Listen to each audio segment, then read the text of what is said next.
The line snapped taut in my hands like a heartbeat gone wrong, yanking me forward into the cold dawn mist off Lake Michigan. And that's when I saw him, Ethan, my brother's best friend. Standing there on the Deuce-Lick dock, his silhouette sharp against the first pink streak of sunrise, holding a thermos like it was the only thing keeping him from unraveling. "You came," he said, his voice cracking just enough to slice through the quiet, eyes locking on mine with a desperation I'd never seen in the guy who always played it cool at barbecues. In that frozen second, as the bobber danced wildly on the water's surface, I realized this trip wasn't about fish at all. It was about the secrets we'd both been drowning in for years. I wasn't supposed to be here, not really. My brother, Jake, had bailed last minute. Some work crisis in Chicago that pulled him back to the city lights and boardrooms he thrived in. "Take my spot, Alex," he'd texted from the highway, his thumbs probably flying over the screen while he merged onto I-94. "Ethan's solid. You'll have a blast. Just don't scare off the trout." Jake couldn't know, that the last place I wanted to be was alone with Ethan, the guy who'd haunted my peripheral vision since high school, all easy grins and calloused hands from fixing engines in his dad's garage. We'd grown up in the same Milwaukee suburb, the kind of place where Friday nights meant Packers games under floodlights and summers dissolved into bonfires that smelled like pine and regret. Jake and Ethan had been thick as thieves since freshman year, bonding over shop class and stolen beers from the corner store. Me? I was the quiet one, the kid with the sketchbook and the headphones, dodging questions about girls at family dinners while my heart stuttered every time Ethan slung an arm around Jake's shoulders, close enough that I could catch the faint scent of motor oil and cedar cologne. That cologne hit me again as I stepped onto the dock that morning, the weathered planks creaking under my boots like they were whispering warnings. We'd driven up separately from Milwaukee, a 3-hour haul north to this forgotten slice of Door County Peninsula, where the lake stretched out like a promise you couldn't quite trust. Ethan had the truck loaded. Rods, tackle box, a cooler of sandwiches his mom packed because apparently that's what you do for a guy's weekend. I pulled up in my beat-up Civic, the one with the faded Packers sticker peeling off the bumper, and there he was, leaning against the tailgate, steam rising from that thermos like a signal fire. His hair was tousled from the wind, longer than I remembered, curling at the nape of his neck in a way that made my fingers itch for my pencil. He was 30 now, same as me, but the years had carved him sharper. Broad shoulders from hauling parts at the auto shop, a jawline shadowed with stubble that caught the light just right. "You look like hell," he said, handing me the thermos without preamble. Coffee, black and scalding, the way I took it because Jake must have told him. His eyes flicked over me, quick but thorough, taking in the dark circles under mine, the way my flannel hung loose on a frame that hadn't seen the gym since college. I laughed it off, a rusty sound that echoed too loud over the water, and muttered something about deadlines at the ad agency. Truth was, I'd barely slept, replaying that stupid email from my ex, Ryan, the one that ended with, "I can't do this anymore. It's not you, it's the hiding." Hiding. The word had lodged in my chest like a hook, pulling at everything. We launched the boat in silence, the outboard motor coughing to life with a reluctant sputter. The lake was glass smooth, fog clinging to the surface like a lover who wouldn't let go, and as we idled away from shore, the world shrank to just us. The slap of waves against the hull, the distant cry of a loon breaking the hush. Ethan steered us to a spot he'd scouted on some app, a drop-off where the walleye schooled deep. He killed the engine, and the quiet rushed back in, heavier now, pressing down until I could hear my own pulse. I baited my hook with a nightcrawler, the worm wriggling pink and blind in my palm, and cast out, watching the line arc graceful against the paling sky.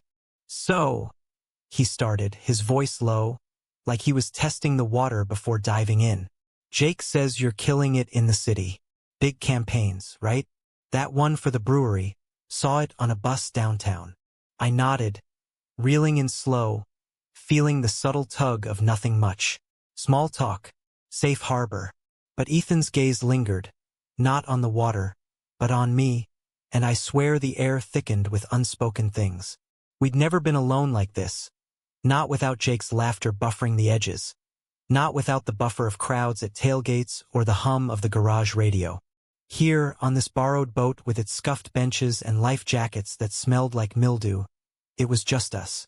And the fish weren't biting. By noon, we'd caught exactly 2 perch.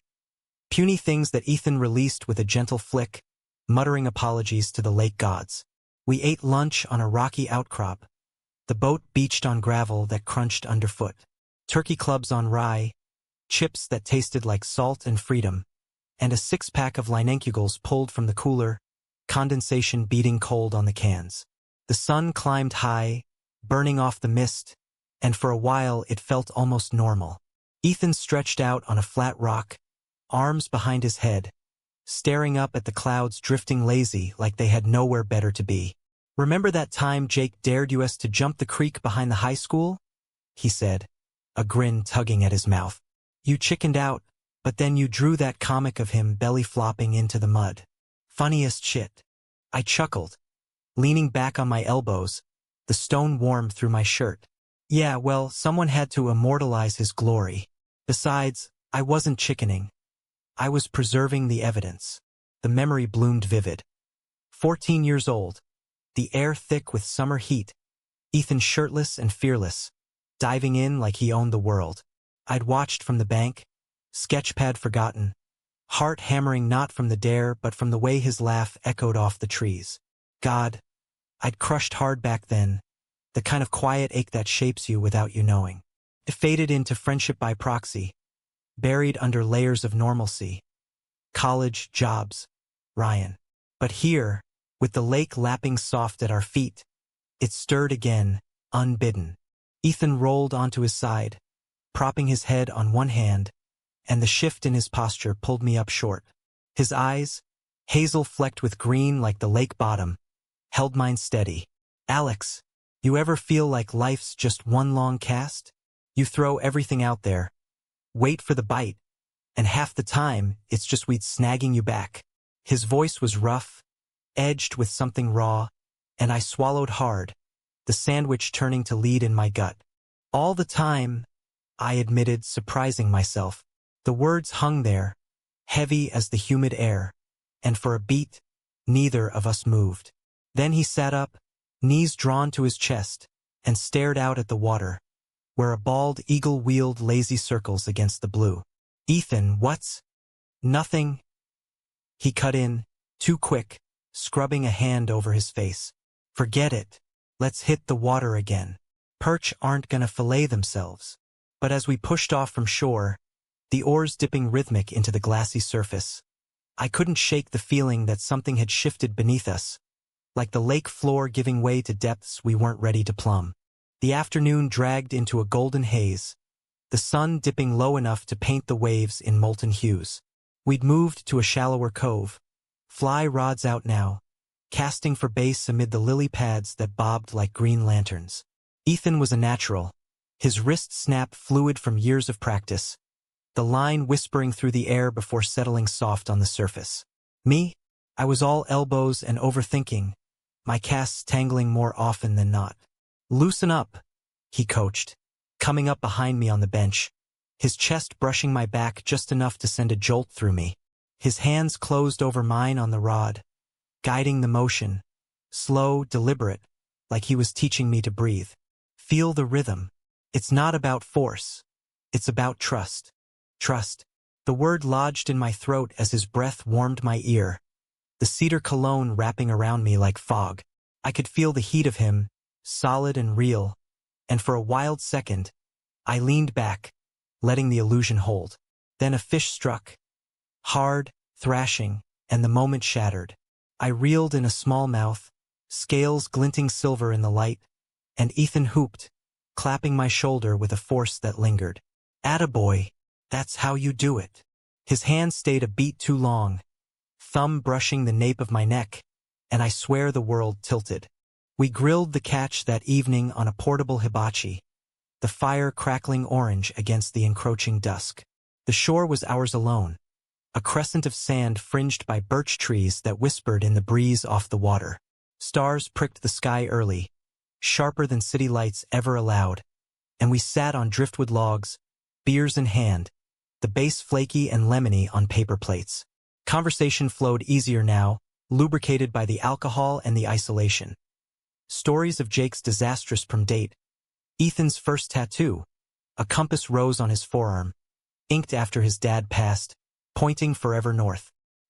He traced it absently, the flames dancing shadows across his face, and I found myself sketching him in my mind. Lines soft where the light hit, hard where the night claimed. "You ever think about getting out of Milwaukee?" I asked, poking at the embers with a stick. The question was casual, but it landed heavy, stirring the coals of my own restlessness. The agency job that paid the rent but starved the soul, the apartment that echoed with Ryan's absence. Ethan's laugh was bitter, like smoke. "Every damn day. But then what? This place is in my bones, the lake, the shop, Jake. It's home, even when it feels like a cage." He took a long pull from his bottle, eyes distant, and I wondered what chains he carried that I couldn't see.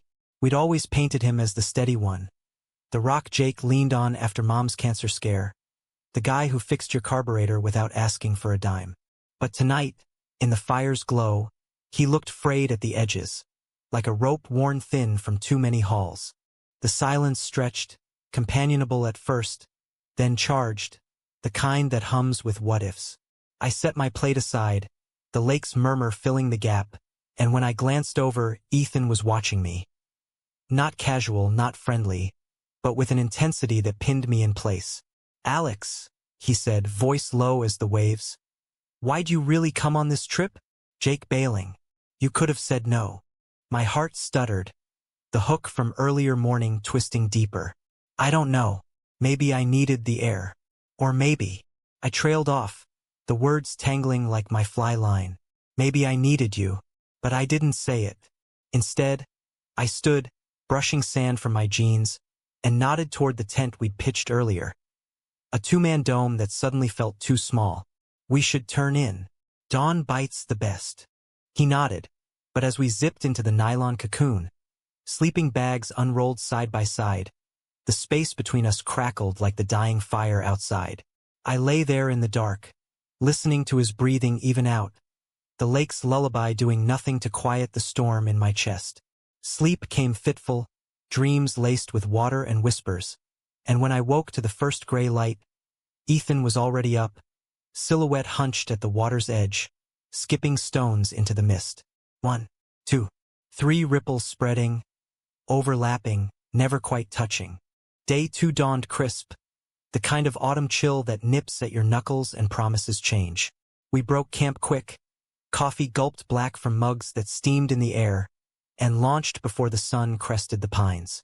Ethan was quieter today, his casts mechanical, eyes scanning the horizon like he was searching for a way out.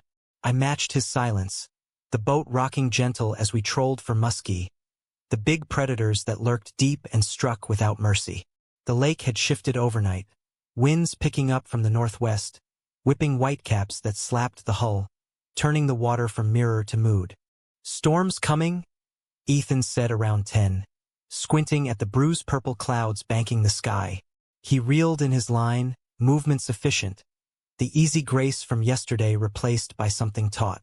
I nodded, gut twisting, not just from the weather, but from the undercurrent pulling at us.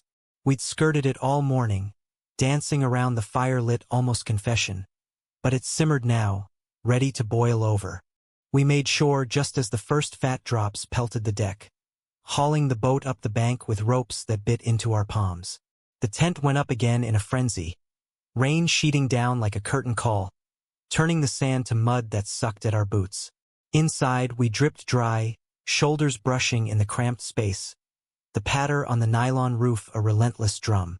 Ethan peeled off his soaked flannel, hanging it from a carabiner hook, revealing a thermal that clung to his chest like a second skin. I averted my eyes, busying myself with my own shirt, but the air was thick, electric, the storm outside mirroring the one brewing within. "Talk to me?"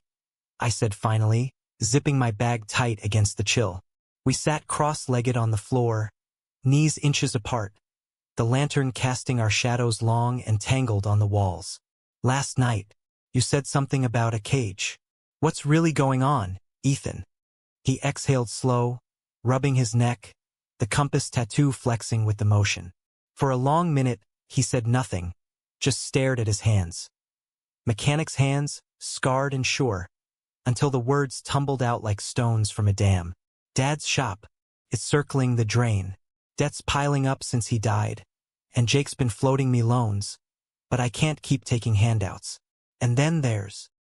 He hesitated, jaw clenching, eyes flicking to mine then away, to the storm-lashed flap. There's Sarah. From the diner. We've been seeing each other. Or trying to. But it's not right. Feels like I'm forcing a square peg, you know? Like I'm living someone else's life. Sarah. The name landed like a gut punch, though it shouldn't have. Ethan and I weren't anything, not really. Just echoes of what-ifs. But hearing it, the casual domesticity of it, twisted something sharp in me. You love her? I asked, voice steadier than I felt. He laughed, hollow. I thought I did. First. She's great. Kind. Laughs at my dumb jokes. But when I'm with her, I'm half there. Thinking about engines or the lake or... His gaze locked on mine again. Fierce now, the lantern light catching the green flecks in his eyes. Or nights like this, alone with someone who gets it, who sees me. The air stilled, the rain's roar fading to a hush in my ears. I could see it then, the fracture lines in him, the same ones I'd traced in myself for years. The closet wasn't a room. It was a current, pulling you under when you least expected. Ethan? I whispered, reaching out, my hand hovering before settling on his knee. Warm, solid, real. You're not alone in that. He covered my hand with his, rough palm pressing down, and in that touch, the world narrowed to the thunder of my heart. We didn't move, not at first, just sat there, breaths sinking with the storm's rhythm, the confession hanging fragile between us.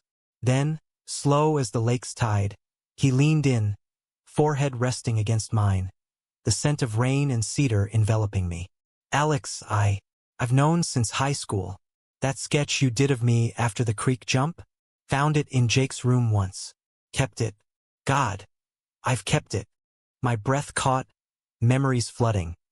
The pencil strokes I'd poured my ache into, lines that captured his joy, his fearlessness, the curve of his smile that undid me. You kept it. The words were a whisper, wonder and terror twined. Yeah.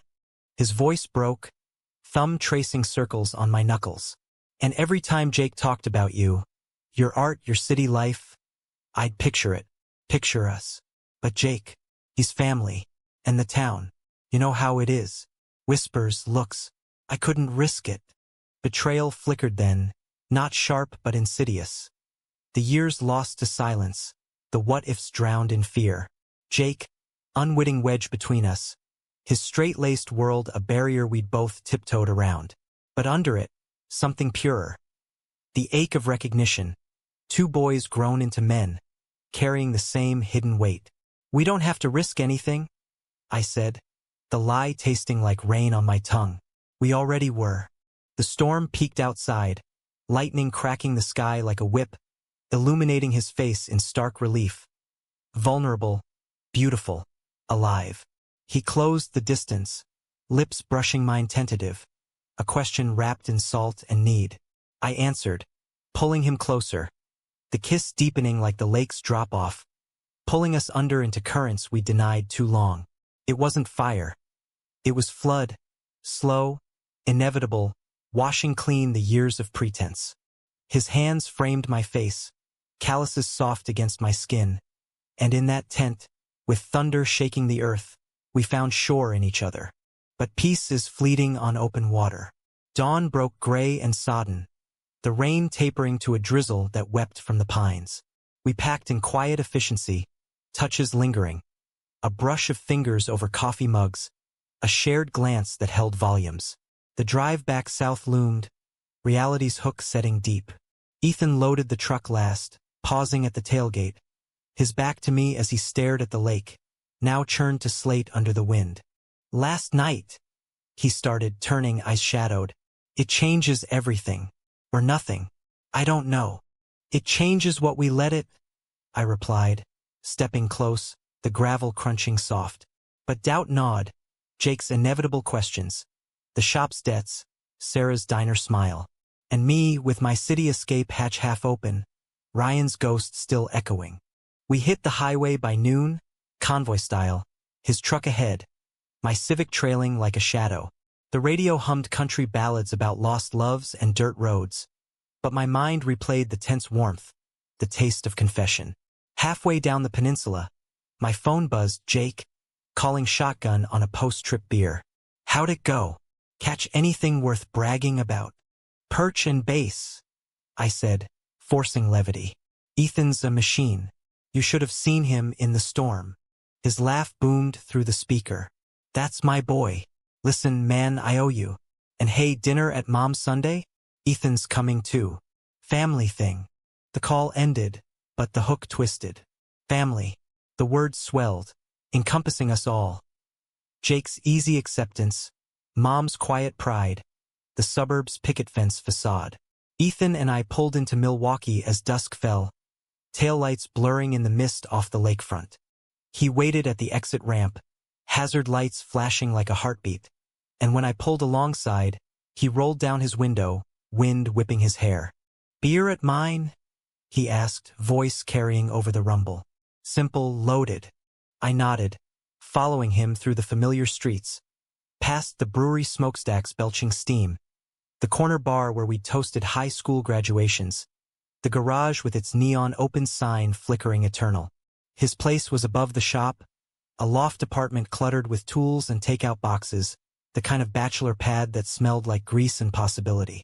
We cracked cans on the couch, the TV murmuring some old western, but neither watched.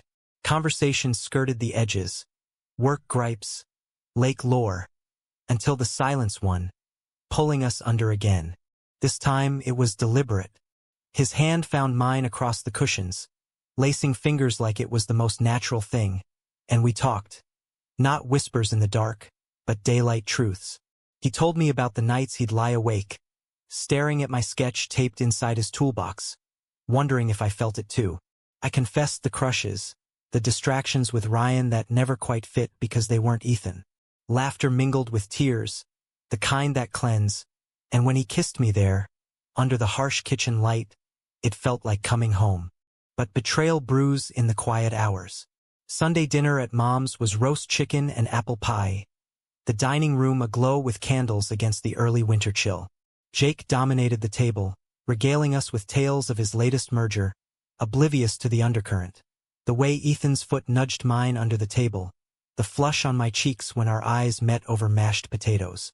Mom noticed, though, her gaze lingered soft and knowing, the woman who'd held my hand through coming out at 18, whispering, "Love's love, baby. Don't let fear steal it." After, as we cleared plates, Jake clapped Ethan on the back. "Shop update. Got that investor lined up. Partial stake, but it'll keep you afloat." Pride swelled in his voice, but Ethan's smile faltered, just a flicker. I caught it, the tension coiling. Later, in the driveway, under the sodium glow of street lamps, Jake pulled me aside. "You and Ethan seem tight this weekend. Good. He needs a bro like you, bro." The word stung, innocent knife. Inside the house, Ethan cornered me in the hall, breath warm against my ear. "He's helping too much. The investor, this Jake's money, funneled through a buddy. I found out yesterday. Feels like charity, Alex. Like I'm his project. Talk to him." I urged, hands on his arms, grounding. "He's family. He loves you. But love's a tricky current." That night, alone in my apartment, the city humming beyond the window, doubt crested. Texts from Ethan lit my phone. "Miss you already, let's run away to the lake." But then silence, swallowed by the shop's demands. Days blurred into weeks, our stolen moments. Coffee runs, late-night drives, building like driftwood on the shore. Until the call came, Jake's voice tight over the line. "Alex, get to the shop. Now, Ethan's. It's bad." I drove through sleet-snarled streets, heart hammering, arriving to flashing lights and a crowd huddled under umbrellas. The garage bay doors gaped open, rain pooling on concrete, and there was Ethan, slumped against an ambulance gurney, face ashen, wrists bandaged white. Overdose, pills from the cabinet, chased with whiskey. Not a cry for death, the paramedics said later, but a scream against the noise. Death's, Sarah's tearful goodbye, she'd sensed the fracture. Jake's help that felt like a leash. In the ER waiting room, Jake paced like a caged wolf, fists clenched. I pushed too hard. Thought I was saving him. His eyes, red-rimmed, met mine, and the betrayal landed. Not Ethan's, but ours. We'd hidden, built this fragile thing in shadows, while the world pressed in. I sat by Ethan's bed later, when they let me in, his hand cool in mine, for drip beeping steady. "I'm sorry," he murmured, eyes fluttering open, green-flecked and haunted. Couldn't breathe. The weight. "You don't have to alone," I said, echoing our tent words, thumb stroking his knuckles. Not anymore. Recovery was a slow reel-in rehab in Madison, group sessions where he shared the sketch, voice steady as he named the fear. Jake stepped back, not with anger but humility, selling his stake to a co-op that kept the shop alive. Communal. Mom brought pies, her humanism a quiet anchor. We're all just trying to find our depth, boys. Months later, spring thawed the lake, and we returned. Not as escape, but reclamation. The dock creaked familiar under our weight, rods idle beside us as we sat shoulder to shoulder, watching the water dance. No hooks this time. Just us, the surprising turn we'd taken from friends to something deeper, human and flawed. Ethan leaned his head on my shoulder, breath sinking with the waves. "Think we can trust this?" he asked, voice soft against the breeze. I turned, kissing his temple, the world vast and open around us. We've got the whole lake to find out. In the end, it wasn't happily ever after. No tidy bow on the chaos of love in a world that still whispers. But it was real. Betrayals mended with time, conflicts weathered like driftwood, emotions deep as the drop-off. And in that quiet shore, with the sun warm on our faces, we cast our lines not for fish, but for the life we'd finally chosen to swim.